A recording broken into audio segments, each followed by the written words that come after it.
한 해를 되돌아보면 우리의 삶 속에 참 하나님께서 베풀어 주신 은혜가 얼마나 큰지 모르겠습니다. 때로는 예상하지 못했던 어려움도 우리에게 있습니다. 그러나 하나님께서 저희 교회와 성도님 한 분 한 분 가정들을 보호해 주시고 필요한 양식을 공급해 주셨을 뿐만 아니라 영육간에 지켜주심을 다시 한번 감사드립니다. 특별히 몸된 교회를 위해서 묵묵히 기쁨과 헌신으로 때로는 보이지 않는 곳에서 맡은 일을 잘 마하게 주신 모든 분들께 특별히 하나님이 기뻐하실 줄 믿습니다. 또한 우리가 하나님의 자녀로 우리를 불러주셔서 서로를 섬길 때 얼마나 더 큰 기쁨이 있는지 모릅니다. 우리가 가난할 때도 있습니다. 부할 때도 있고요. 건강할 때도 있고 병들어서 병원에 누워 있을 때도 있습니다. 그럼에도 우리가 하나님 앞에 예배자로 설 수 있다고 하는 것, 또 예배자로 부름에 초대받은 그 자체가 은혜인 줄 믿습니다. 우리 모두는 하나님 앞에 은혜를 받은 자입니다. 오늘 본문은 그 은혜를 입은 사람들이 이 땅에 살아가는 동안 어떻게 살아야 할지를 가르쳐주는 말씀이죠. 바로 용서에 대한 예수님의 가르침입니다. 첫 번째 보면 우리는 하나님께 용서를 받은 사람입니다. 따라해 보겠습니다. 우리는 하나님께 용서를 받은 자다. 우리는 하나님께 용서를 받은 자다. We are all who those who have been forgiven by God. 하나님 앞에 우리가 용서받은 자예요. 그래서 용서는 우리 신앙인의 정체성을 드러냅니다. 예수 믿는 사람이라면 용서가 몸에 배어 있어야 됩니다. 사실은 이 용서가 기독교의 핵심적인 덕목이지만 실제로 누군가 나에게 잘못을 한다면 이것을 마음에서 완전히 지우개로 치우고 싶은 그러고 싶은데 이게 잘 되지 않아요. 인간의 본성은요, 복수하고 싶어 하고요, 보복하고 싶어 합니다. 그래서 이 아픈 상처를 let it go 하는데 이게 쉽지가 않다라는 겁니다. 그래서 우리가 우리 인간적인 생각으로 내가 용서해야지, 내가 잊어버려야지, 이러면 자꾸 더 생각이 나요. 그래서 용서는 우리 인간적인 생각이 아니라 내가 하나님 앞에 은혜 받은 자로서, 우리가 하나님의 은혜를 입은 자로서 하나님의 은혜를 기억할 때 우리가 용서할 수 있다는 사실입니다. 베드로는 예수님께 21절을 보면 주여, 형제가 내게 죄를 범하면 몇 번이나 용서하면 좋겠습니까? 7번이면 충분합니까? 라고 주님 앞에 묻습니다. 그 당시에 랍비들은 3번만 해주면 충분하답니다. 1번도 아니고 2번도 아니고 3times forgiven 하면 it's enough. 그러나 베드로가 말한 7번은 정말 넓은 마음이었어요. 그래서 예수님 앞에 좀 칭찬받고 싶었어요. 그러나 예수님의 대답은 놀라웠습니다. 22절에 보니까 7번 아니라 7번을 70번까지 7 곱하기 70 하면 490 times.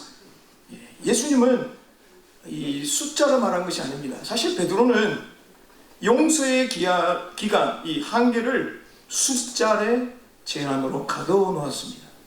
내가 7번 하면 충분하지 않겠느냐? 7 times is enough. 근데 예수님은 그렇게 말한 것이 아니라 용서는 unlimited. Forgiveness is unlimited. 용서는 제한이 없다. 왜냐하면 하나님의 사랑처럼 끝없이 우리에게 베푸신 그 사랑을 기억하라라는 거죠. 그래서 예수님은 베드로에게 7번 더 잘했지만 하나님의 사랑은 끝없는 사랑이다 라는 것을 가르쳐 주셨습니다. 왜 용서는 무한할까요? 바로 하나님이 우리를 그렇게 용서하시기 때문인 줄 믿습니다. 그럼 우리가 형제를 얼마나 용서할 수 있을까요? 사실은 우리는요, 상대방이 용서할 때까지 이 용서가 안 됩니다. 저 사람이 잘못을 인정해야 내가 용서를 하리라. 그 말은 용서하지 않겠다는 거예요. 맞아요, 안 맞아요? 용서를 안 해보셨군요. 내게 와서 싹싹 빌든지 무릎을 꿇든지 정말 자기의 체면을 총명하고 완전히 낮아져야만 내가 용서하겠다는 그런 마음을 우리가 우리는 가질 때가 있습니다. 그러나 성경에는요, 용서란 상대방의 행동이 아니라 내가 받은 하나님의 은혜를 기억하는 마음에서 시작한다고 하셨습니다. 하나님의 용서는 보내어 버리다, 기억 너머로 저 멀리 발로 뻥 차버리는 거예요. 그래서 기억하지 않는 거예요. 근데 우리 사람은요, 자꾸만 기억해요. 20년 전의 이야기, 30년의 이야기. 이 용서라는 건요, 그러니까 사람이 얼마나 이 트라우마가 있는지 몰라요. 생각하고 싶지 않는데도 생각날 때가 있어요. 여러분, 이제는 그만 보내주시기 바랍니다. 하나님의 사랑으로요, 이사야서 43장 25절에 보면 하나님은 나는 곧 나를 위하여 내 허물을 도말하는 자니 내 죄를 기억하지도 아니요. 하나님은 내 죄를 기억하지 않는다는데 우리는 왜 자꾸 기억합니까? 하나님이 우리에게 베푸신 은혜가 이러한데, 여러분, 우리 형제의 허물을 기억하고 붙잡아 두는 것은 하나님의 은혜를 잊어버리는 모습입니다. 우리가 용서받은 자로서 용서하는 법을 배워야 되겠습니다. 이 추수감사주일에 하나님이 우리에게 주시는 것은 바로 하나님의 은혜를 우리가 깨닫는 시간이 되기를 원합니다. 두 번째로는요, 더 은혜를 입은 자입니다. 한번 따라해볼까요? 우리는 더 큰 은혜를 입은 자다. 우리는 더 큰 은혜를 입은 자다. 오늘 보면 갚을 수 없는 이 죄를 탕감받은 사람의 비유를 설명하고 있습니다. 예수님은 베드로의 질문 후에 매우 강력한 비유를 말씀하시면서 어느 나라의 임금과 천국을 비유하면서 임금과 종의 관계, 결산하는, 나중에 만나서 마지막 결산하는 비유를 들면서 이것은 단순한 도덕적인 교훈이 아니라요, 하나님과 우리 인간관계를 설명하는 구원적인 메시지를 의미하고 있습니다.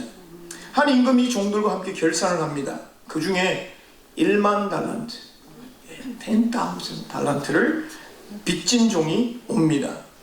여러분, 이 10,000 달란트는요, 이게 국가의 재산 가운데 많은 부분을 차지하고 있습니다.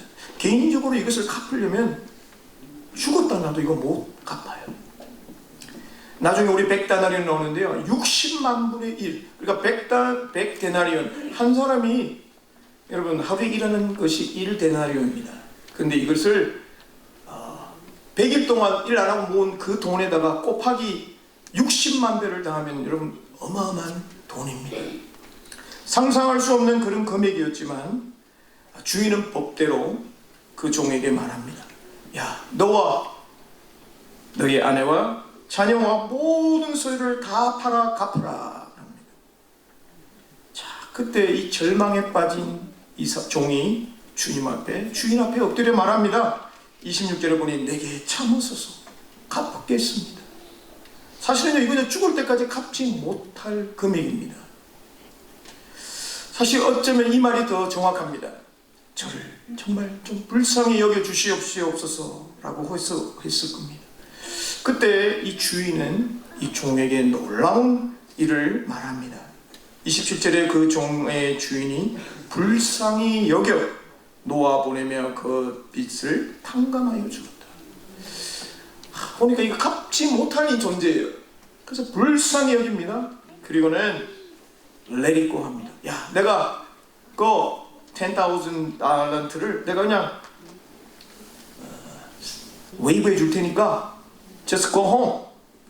야, 이 사람은 기대도 하지 않았어요.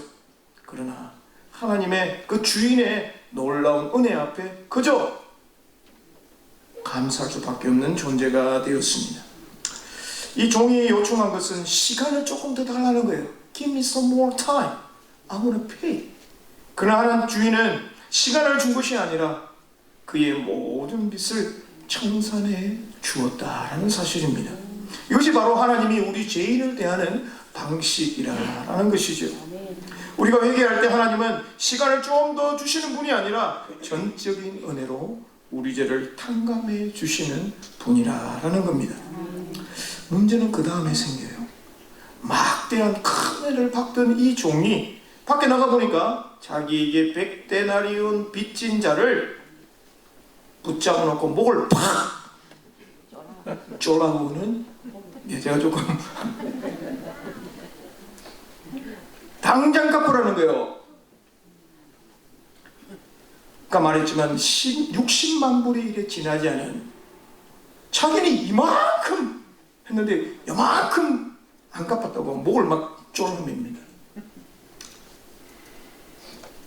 그리고는 갚을 때까지 감옥에다가 가두어 버립니다. 이것을 본 동료들이 임금에게 달려가서 다 고해바칩니다. 그 임금이 다시 그 종을 부릅니다.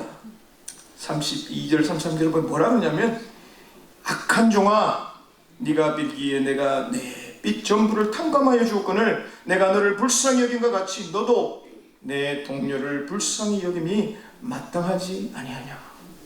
야, 너 이만큼 큰 은혜 받았는데 요거 조금 있는 거 이거 용서 왜 못하느냐 라는 뜻입니다.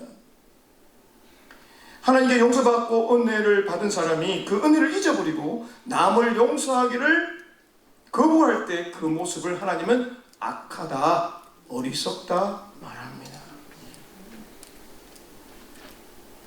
바로 우리의 삶이 하나님 앞에 은혜 받은 자로서 우리에게 실천적인 삶이 뭐냐면, 하나님 앞에 받은 그 은혜를 생각해서 또 그 은혜를 베풀 수 있는 용서의 사람이 되라라는 거지요. 우리가 행한 것이 아니라 하나님이 먼저 우리에게 베풀어 주신 은혜가 우리의 출발점인 줄 믿습니다. 말씀 맺겠습니다. 은혜 받은 자의 삶은 용서의 삶인 줄 믿습니다. 우리 모두는 하나님께 큰 은혜를 받은 자들입니다. 하나님께서 1만 달란트와 같은 큰 죄를 용서받은 우리가 다른 사람의 100데나리온의 같은 잘못을 용서하지 못한다면 우리 역시 이 비유의 종을 향하여 말한 것처럼 악한 종처럼 책망 받을 것입니다. 여러분, 용서는 옵션이 아닙니다. 선택이 아니라 하나님의 명령입니다. 용서는 우리 신앙인의 의무요 은혜 받은 자의 마땅한 길인 줄 믿습니다. 용서는요, 관계 회복을 여는 첫 단추입니다. 여러분, 혹시 여러분 삶 가운데 여전히 관계가 어렵나요? 이게 바로 용서가 안 돼서 그런 거예요. 용서하시기 바랍니다. 여러분, 용서할 때 우리가 용서받아 이미 받은 존재입니다. 내가 먼저 가서 아이고 집사님, 장로님, 권사님 잘못했어요. 요 말하기가 진짜 힘들죠, 그죠? 근데 여러분, 먼저 나가서든지 아니면 여러분이 먼저 손을 잡아주시면요, 이분이 먼저 알아요. 아, 이분이 나를 정말 사랑하시는구나. 여러분, 세상에는요, 안 보면 끝인데 교회는 안 보면 끝이 아니에요. 예, 교회는 우리가 하나님 나라에 가서 다 만날 사람이잖아요, 그죠? 이 땅에서 정말 우리가 화평을 누리고 평화를 누려야 되는데, it is well, 우리의 영혼이 편안해야 되는데 여러분, 용서할 때 편안할 줄 믿습니다. 감사절을 맞이하며 하나님께서 우리에게 베풀어 주신 은혜를 기억하면서, 그 은혜를 기억하면서 서로 용서하고 품고 이해하고 관용을 베풀어 하나님의 사랑을 전하기를 바랍니다. 사랑하는 성도 여러분, 우리가 하나님의 은혜를 받은 자로서 그 은혜를 나눌 수 있는 기회, 믿음의 성도들 되시기를 주님의 이름으로 축원합니다. 기도합니다. 주님, 감사합니다. 우리에게 큰 은혜 베풀어 주시고 정말 갚을 길 없는 은혜지만 그 은혜를 인하여 다시 한번 하나님 은혜 속에 살아가며 그 은혜를 나누는 믿음의 성도들 되게 하심을 감사합니다. 오늘 이 시간에 사랑하는 성도들 마음속에 혹시라도 마음에 그리낌이 있다면 하나님 마음을 풀고 주님의 사랑을 가지고 함께 사랑하며 서로 이해하며 몸된 공동체를 이끌어가기에 부족함이 없도록 인도하여 주옵소서. 예수님 이름으로 간절히 기도합니다. 아멘.